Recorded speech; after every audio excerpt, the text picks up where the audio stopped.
High-earning professionals often spend decades working at maximum capacity, only to find themselves living paycheck to paycheck.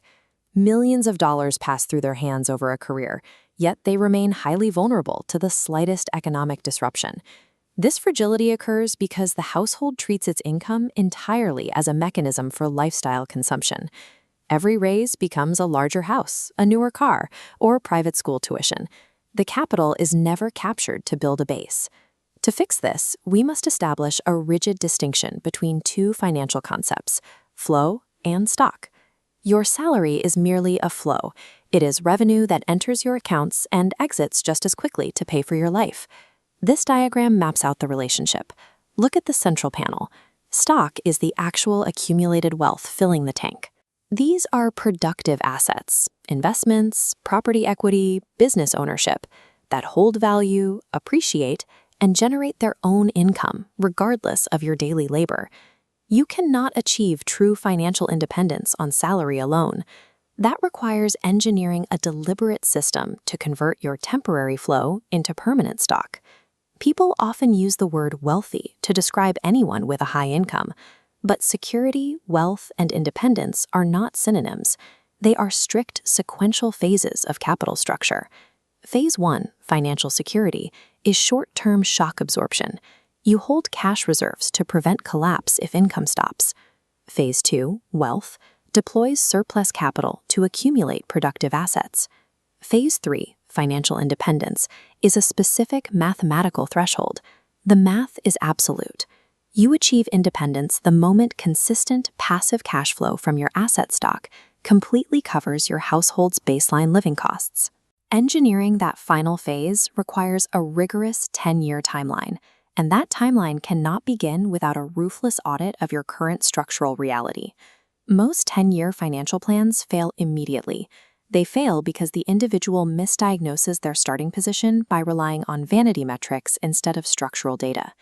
This financial inventory dashboard separates theoretical wealth from usable capital. Notice box A.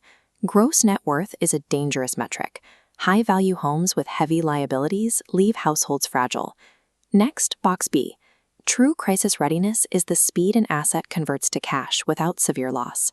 Wealth locked inside illiquid assets or restricted by heavy debt obligations creates an illusion of safety that shatters upon the first real-world economic shock. To diagnose your cash flow, we have to look past what the household owns and measure what it consumes. Your fixed costs dictate exactly how much emergency liquidity you need. In box D, your baseline burn rate represents the absolute minimum cost of keeping the household operational. Box E shows the debt service ratio, where unmanaged leverage absorbs future cash flow. Finally, box C, the savings ratio. Gross income is irrelevant. Retained percentage matters. If your baseline burn rate consumes your entire flow, your capital retention is zero. Under those conditions, wealth formation is mathematically impossible, regardless of future promotions or market conditions. Financial discipline fails when it is treated as a test of willpower. Human emotion, daily stress, and ego reliably sabotage long-term intentions. This diagram outlines a designed operating system. Durable wealth replaces mood-based decisions with rigid logic gates. Notice the segmented pipe for income routing. Income must be automatically diverted into fixed allocations, essentials, savings, and debt reduction, before you perceive it as inalienable. You must also utilize pre-commitments. By deciding in advance exactly what percentage of future windfalls or salary increases will go straight to investments, you eliminate the temptation of lifestyle inflation.